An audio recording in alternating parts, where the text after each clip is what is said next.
ආයුබෝවන් අපි කලින් වීඩියෝ එකෙන් කතා කළේ බව යාළුවේ සපා කැම පෙර කාරණා අනතුරු රැගවින් කීපයක්. අද අපි බලමු ඒ වගේ වෙලාවක එයව සංසුන් කරගන්න විදිය. පළවෙනිම දේ තමයි බව යාළුවෙක් දිගටම ඔයා දිහා බලාගෙන බුරනව නම් එයාට ලන් වෙන්න එපා.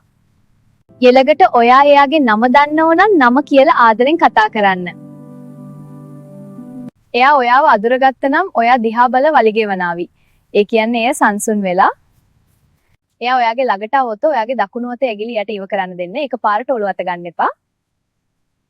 කවමදාකවත් අඳුරන් නැති බව යාළුවෙගේ නැට්ටපත් අත ගන්න යන්න එපා. මේ දේවල් කරලා බලන්න වීඩියෝ එකටත් ලයික් එකක් දාලා ෂෙයා කරන්න. ඊළඟ වීඩියෝ එකෙත් මේ වගේ වැදගත් දේවල් ටිකක් අරන් එන්නම්. channel එකත් subscribe කරන්න. අනිවාර්යයෙන්ම ඔයාගේ බව යාළුවගේ නමත් කමෙන්ට් කරගෙන යන්න.